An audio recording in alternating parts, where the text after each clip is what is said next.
C'est parti pour une vidéo réaction de plus. Jeff Nippard abordait la controverse. Donc j'ai juste regardé les 10 premières secondes, j'ai vu ça apparaître tout à l'heure. Il va donc tenter de se justifier par rapport à sa précédente vidéo. Ça m'étonne pas, il s'en était suivi un carnage médiatique. Beaucoup l'ont accusé de s'être fourvoyé, d'avoir rejoint le gang des fake natives pour l'argent. On va voir ce qu'il va nous sortir comme argument. Allez, c'est parti. Most people try to figure out if someone is natural or not by looking at them.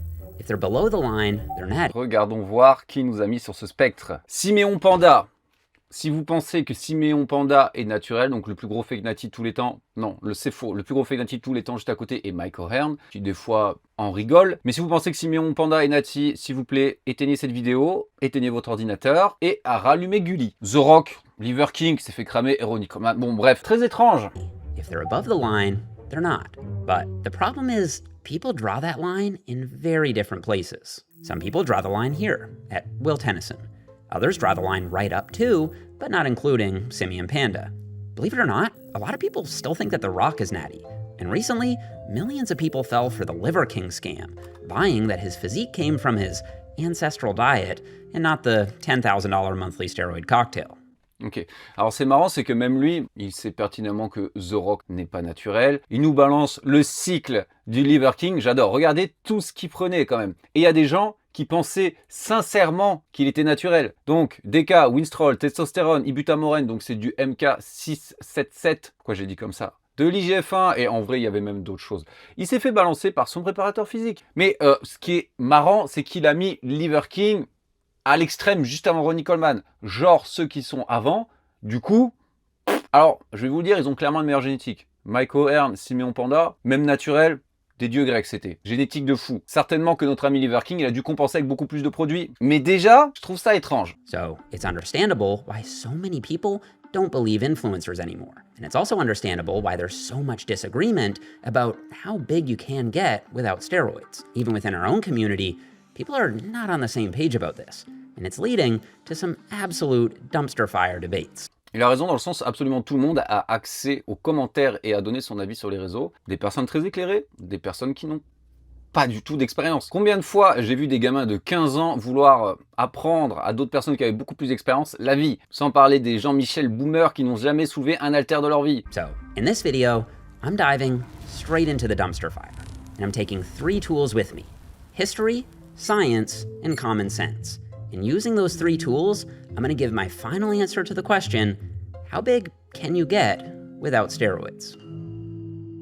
Bon, et si vous aimez ce genre de vidéo, n'hésitez pas, s'il vous plaît, à liker et lâcher un petit commentaire, parce que là, 17 minutes en anglais, rien que les sous-titres, ça va me prendre au moins 1h30. The first step in our natty or not journey is figuring out when steroids actually became available. That way we can look at the most jacked guys from before then and know with certainty that their physiques were achieved naturally, because the drugs didn't exist yet. All right, testosterone was first isolated in 1935 by a Dutch pharmacologist named Ernst Lecuyer at the University of Amsterdam, where he took literally thousands of bull testicles, mashed them up into a pulp, and squeezed the testosterone out. Bon, maintenant, c'est plus du tout fait avec des coups de taureau. Il me semble que c'est extrait d'un cactus. Il nous parle de l'histoire des anabolisants et d'autres athlètes. Déjà, à l'Antiquité, il y avait des athlètes qui mangeaient des champignons, hallucinogènes, ce genre de choses. Bon, ça date pas d'hier, les suppléments, le dopage. Petit fait intéressant, la première personne à être bannie des JO pour dopage, c'était pour consommation d'alcool. Et oui, parce que ça peut nous aider, du moins en dose modérée. Tout début des années 1900, il y avait par exemple des athlètes qui prenaient de la strychnine avec de l'alcool,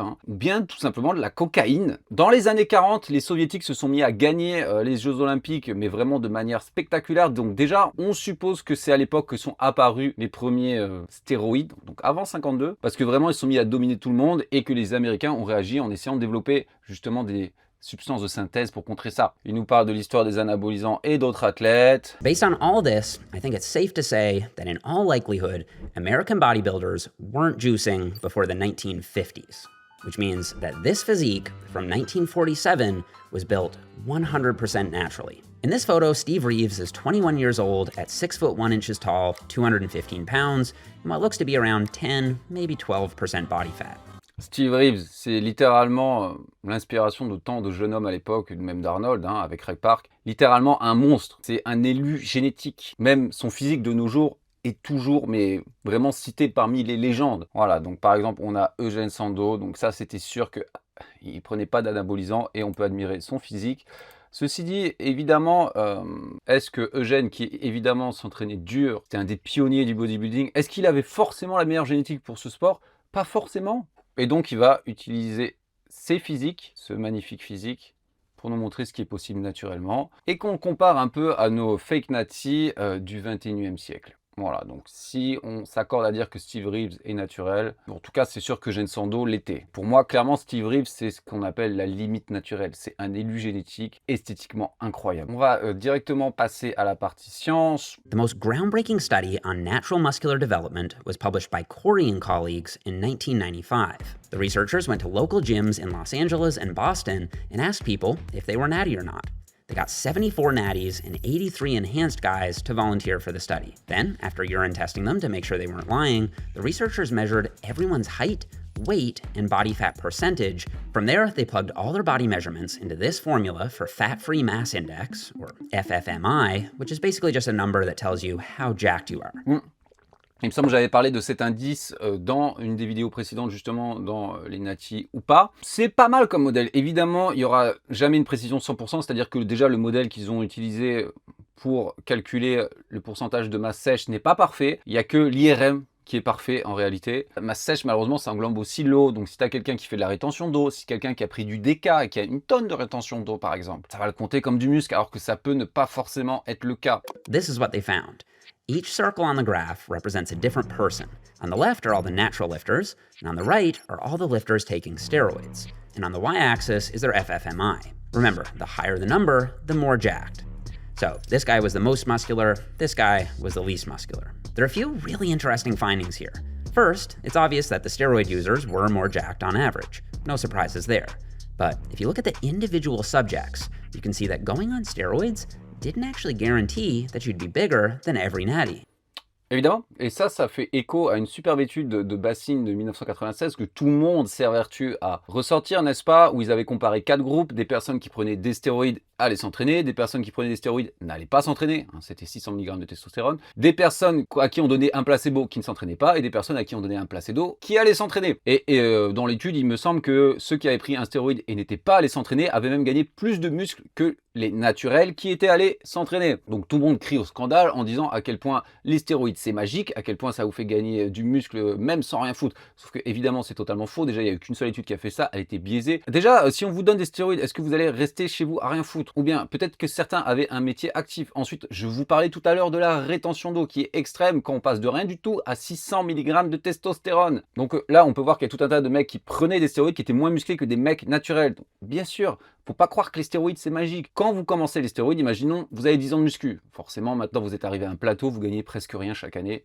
un tout petit peu, 500 grammes de muscle, vous êtes à un plateau. Vous recommencez les stéroïdes, vous allez exploser avec votre premier cycle, mais en gros vous redevenez débutant. Ça va vous demander des mois, ça va vous demander des années à prendre des stéroïdes et à s'entraîner dur et à bien manger et à bien dormir pour devenir vraiment énorme. Ça n'arrive pas par magie. Et en plus il y a une réponse individuelle, il y en a qui vont plus ou moins réagir. This guy down here was taking steroids and he was still smaller than 86% of the natural lifters. Actually, quite a lot of the natural lifters were just as jacked as the enhanced guys. Like, all of these lifters had an FFMI of 24 to 25, and while 14 were enhanced, 9 were natty. But I think the main takeaway from this study is that there really was a hard cutoff for the natural lifters. Out of 74 subjects, not a single one had a fat-free mass index above 25.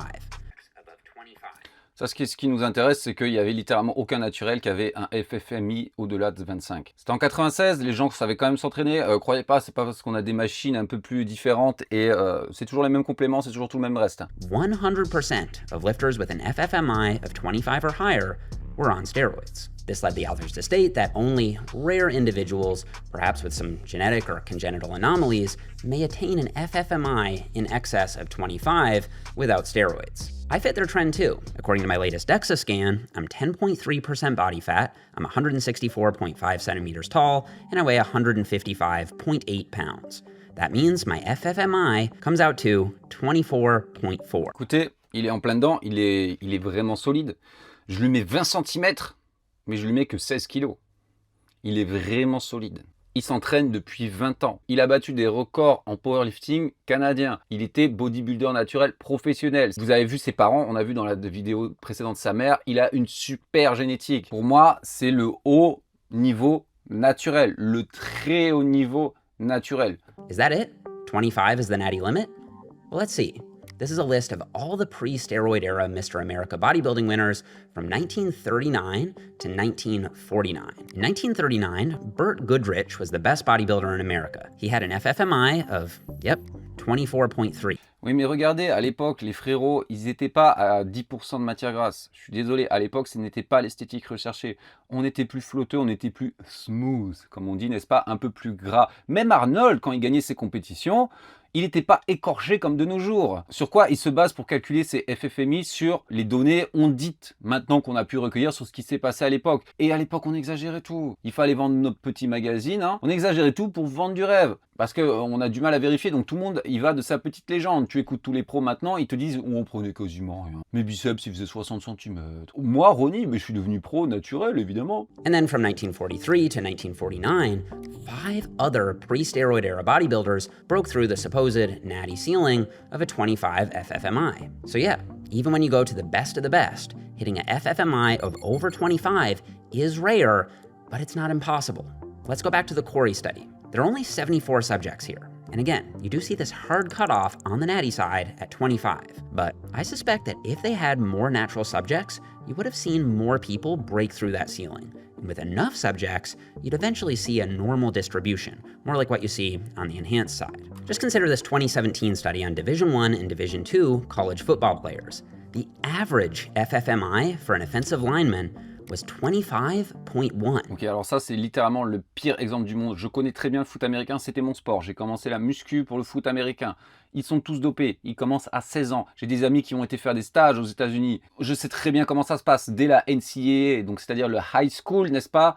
On est déjà des putains de stars. Vous garantis qu'il y en a au moins 80% qui sont dopés. Vous ne pourrez pas réussir en NCAA et après plus tard en NFL naturel. Ça n'est pas possible, à moins peut-être d'être l'élu, littéralement le choisi de Dieu, et d'être ailier ou un poste où il n'y a quasiment aucun contact, sinon même pas en rêve. On parle de gamins qui ont 16 ans, qui courent le 100 mètres en 11 secondes, font du coucher à 200 kg, et ainsi de suite. Les meilleurs des meilleurs des meilleurs qui vont à NFL, parce que c'est là où ça rapporte le plus d'argent. Et ensuite, il nous parle avant des Mister America qui avaient des super FFMI.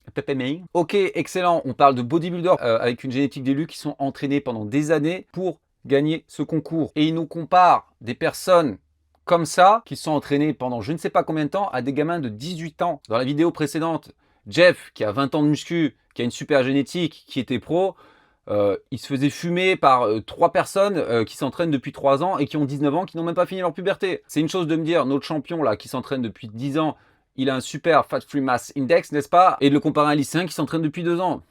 I really doubt they were literally all juicing. And I think that, combined with the Mr. America data, it's pretty clear that while it is very uncommon, it's not impossible to have an FFMI over 25 naturally. Hussein Farhat, the fitness influencer from my last video, is 185 pounds at 5 foot 11 inches tall and around 12% body fat. He has an FFMI of, what do you think, 25, 26, 27? Now, Hussein's FFMI was 22.8. Now, I know the issue with Hussein isn't his size per se. It's the speed of his transformation that's suspicious. Ok, exactement. Alors, le problème, c'est pas que le physique d'Hussein, même s'il est magnifique, s'il est incroyable, n'est pas atteignable naturellement. Le problème, c'est que là, il a mis 3 ans. Ça fait 3 ans, un peu plus de 3 ans maintenant que Hussein fait de la muscu. Sa transformation s'est faite en 18 mois. En 18 mois. Alors je sais, la dernière fois dans les commentaires, il y en a qui m'ont dit « Mais non, c'était pas 18 mois, c'était 3 ans. » Non, non, non, non, vous irez revérifier, c'était en 18 mois. Et qu'il nous a sorti ces photos de fou là, comme là à droite. 18 mois et depuis, sa shape n'a pas bougé. Donc déjà, la vitesse. Est-ce que vous pensez quand même on arrondit à 2 ans. Déjà, waouh. Mais ensuite, là où le bas blesse, c'est surtout que depuis, Sa shape n'a pas bougé, il n'a pas progressé, il a même parfois régressé. Il recycle tout le temps les mêmes photos Instagram de cette époque. Si vous le suivez, vous le savez. Quand on est naturel, on n'atteint pas un plateau après 18 mois, ni même après 2 ans de musculation. Au contraire, on continue de progresser énormément. Il a à peine même pas 4 ans de muscu, Usain. Même pas 4 ans de muscu et ça fait 2 ans que ça bouge pas. Expliquez-moi. Est-ce que c'est parce qu'il a arrêté de s'entraîner ou c'est parce qu'il a arrêté autre chose? In this Instagram post, Hussein said he went from 134 to 184 pounds in his first 3 years of lifting at around the same body fat. I know he looks a lot leaner on the right, but there's some serious angle, lighting, and photo filter tricks going on there, so it's honestly not a good comparison. Regardless, let's just say he gained 50 pounds of lean mass in 3 years. Is that possible naturally? Well, let's look at it from a scientific angle. Donc je croyais qu'il y avait du bon sens dans cette vidéo, mais encore une fois, il a choisi 3 ans alors que ça n'est pas 3 ans, ok? This is a table for realistic rates of muscle gain in men from my textbook, The Muscle Ladder, which I wrote before I knew who Hussein was. I said that most men will gain 10 to 25 pounds of lean mass in their first year of lifting, 5 to 10 pounds in their second. Écoutez les gars, 11 kilos purs de muscle en une année de muscu? Peut-être, ouais. Mais même là, si on suit ce tableau, il aurait dû continuer à prendre au moins 2 kilos de muscle depuis ces photos, au moins entre 2 et 5 kilos. Et 2 kilos de muscle, je vous garantis, c'est énorme. Hein. Prenez un steak haché de 100 grammes, vous le collez sur votre biceps, vous allez voir, il va être significativement plus grand. C'est la mauvaise foi. Déjà, il a choisi la mauvaise durée, et ensuite, il ne se rend pas compte que ce qu'il dit, ça n'a aucun sens parce qu'il n'a pas évolué depuis. According to my table, we're looking at a range of 17.5 to 42.5 pounds of lean mass gained in your first 3 years. Hussein gained 50. So yes, he's above the typical range. There are 2 possible explanations for that. One explanation is that he took steroids for the first year or 2 and then came off them before the blood test in my last video. That's possible. The other explanation is that Hussein was quite underweight and seriously undereating when he first started, causing his transformation numbers to be inflated. Dites-moi en commentaire, est-ce que c'est la possibilité, à votre avis, numéro 1 ou numéro 2? According to this 2008 study, average FFMI across 431 healthy Italian men without any training intervention was 19.8. Hussein started with an FFMI of 17. That means at 5'11", if he had healthy, adequate nutrition, he should have been starting at 160 pounds, not 134 pounds. That means the first 25 pounds he gained were essentially just getting him back to a healthy baseline. And if you've been undereating for years, weight gain can happen very quickly once you start eating enough, especially if you combine it with hard training and a good genetic response to lifting. Ok, il nous dit qu'il ne mangeait pas beaucoup, c'était un adolescent bien maigrelet, et que dans ce cas-là, la prise de poids, il a dit weight gain, n'est-ce pas? La prise de poids peut se passer très vite. Je suis tout à fait d'accord, je suis passé par là moi aussi. Est-ce qu'il y a des skinny parmi vous? Des personnes qui ont été très maigres ou qui galèrent à prendre du poids? Est-ce que vous gagnez du muscle super vite en mangeant comme des porcs? Genre vous êtes passé à 4000 calories, 5000 calories, 6000 calories, comme j'en connais certains. Vous gagnez du muscle super vite? C'est vrai, je suis bête, j'avais oublié que les gamins maigres, skinny, sans muscle, qui galèrent à prendre du poids, c'est vrai que c'est ceux qui ont la meilleure génétique pour prendre du muscle. J'avais oublié que c'est eux qui gagnent du muscle super vite, même en mangeant bien. Franchement, j'oublie que c'est eux qui ont la meilleure génétique pour prendre du muscle. So, sure, he could be enhanced. He could be lying the same way that Liver King was lying. Except, it was obvious Liver King was lying. The question has always been, do you take steroids? Do you take PEDs? The answer to that is no. Ouais, écoute bien, Nen, ça. On va passer au bon sens. J'ai hâte de voir ça. It's common sense that humans can have very different bodies. The tallest man alive is a Turkish farmer named Sultan Qasim. He's 8'3". The shortest man alive is Eshvin Esvil Gandersvad. He's 2'1". The hairiest man alive is Mike Israetel. No, just kidding. It's an Indian teenager named Lalit Patidar. And someone is the most muscular without taking steroids. Julian Fitzgerald is 19 years old. And he's been training for 4 years. Tiens, d'ailleurs, j'ai toujours pas fait. Dites-moi si vous voulez en commentaire que je fasse une vidéo réaction à l'entraînement de nos 3 amis, donc Jeff Nippard, Julian et Hussein. He's 203 pounds at 5'11" and around 10 to 12% body fat. I crunched the numbers, and assuming we go with 12%, that puts his FFMI at, here we go, 25.0. C'est marrant qu'il a choisi 12%, il a choisi le même pourcentage pour Hussein et pour Julian. Est-ce que, selon vous, ils ont le même pourcentage de masse grasse? Je vais mettre les 2 photos. Et ensuite, sur quoi il s'est basé pour donner ce pourcentage? Pourquoi il nous sort des chiffres sortis de son chapeau? Je croyais que c'était monsieur scientifique. right at the cutoff from the Corey study. If we instead go with 10% body fat, his FFMI is 25.5. As a comparison, what do you think Ronnie Coleman's FFMI was at his peak? Ronnie won the Mr. Olympia contest 8 times, 8 Sandow trophies, the most in bodybuilding history. On stage, he was 5'11", 290 pounds at 5% body fat. His FFMI was 38.5. I'm sure this goes without saying, but... Excellent, donc maintenant on compare un gamin qui vient juste d'avoir 19 ans, il y a un mois, à Ronnie Coleman, à son pic après 10 ans d'anabolisant, et littéralement l'homme le plus musclé quasiment de tous les temps. Peut-être vous pourrez mettre Big Ramy à côté de lui, peut-être Dennis Wolf, voilà, super. Quelqu'un qui littéralement, en plus d'avoir une génétique de Dieu, a pris toutes les drogues du monde pendant 10 ans, a un gamin de 19 ans qui n'a même pas fini sa puberté. J'adore ce genre de comparaison, c'est vraiment très facile de se représenter ça dans sa tête. Ronnie was way bigger than Julian. Ronnie obviously wasn't natural at his peak. He did have world-class genetics though. Like, Ronnie and his coaches say he was still 100% natural here at 27 years old. And given what he eventually became, most of the bodybuilding world believes it. Excellent.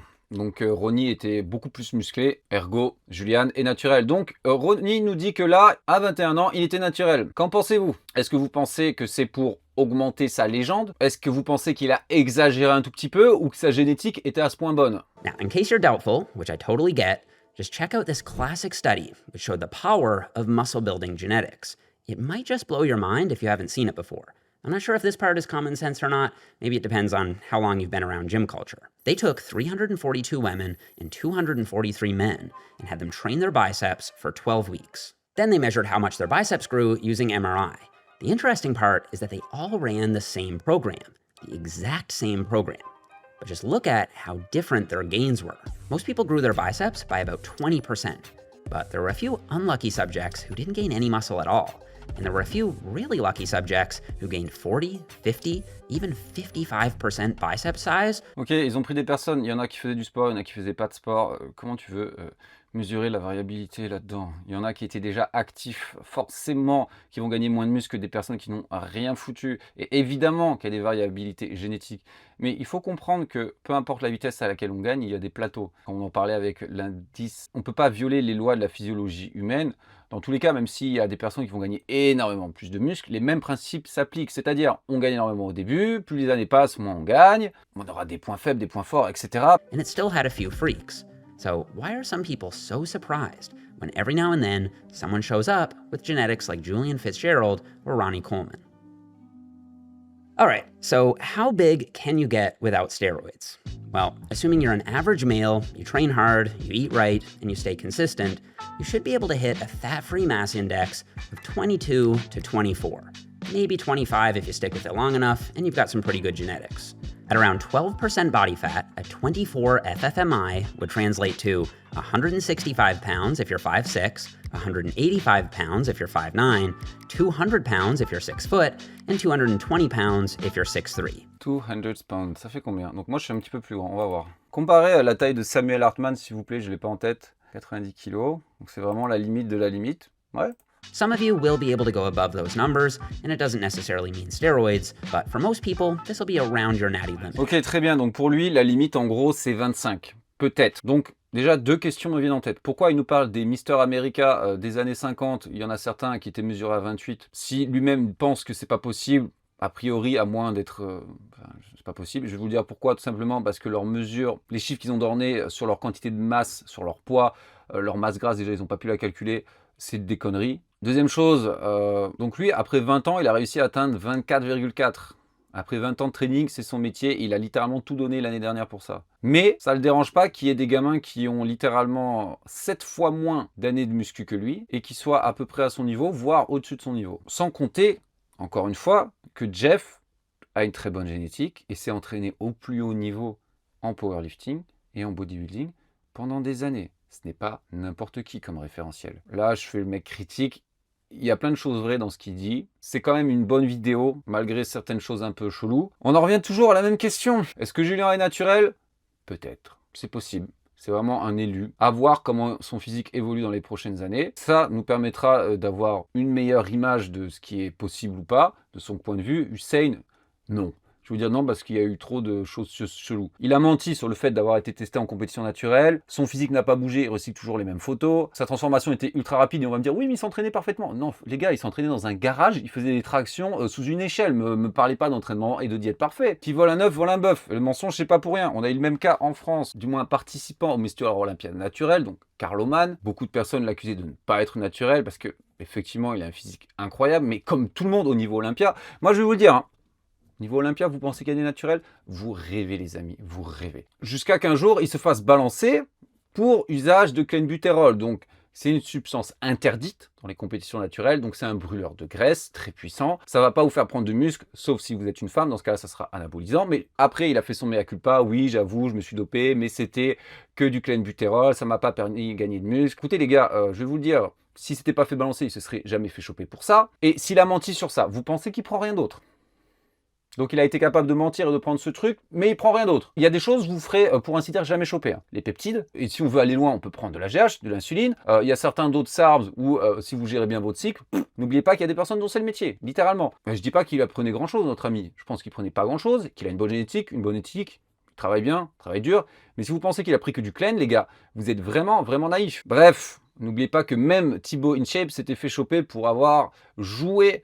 Hein, n'est-ce pas, avec des produits dopants. La vérité, c'est qu'on ne saura jamais. On n'est pas dans leur salle de bain. Mais, je vais vous dire un truc. Les mensonges, ça révèle beaucoup de choses. Voilà, si vous avez aimé la vidéo, n'hésitez pas à la liker, à la partager. Ça vous fera dépenser une calorie. Si vous voulez que je réacte à leurs vidéos de leur entraînement science-based, n'hésitez pas à me le dire également en commentaire. Est-ce que vous êtes d'accord avec Jeff ou pas? Et si vous avez besoin de programmes personnalisés de coaching ou d'analyse morphologique, n'hésitez pas à me contacter directement sur mon site ou sur mes réseaux. Et en attendant, je vous dis à la prochaine.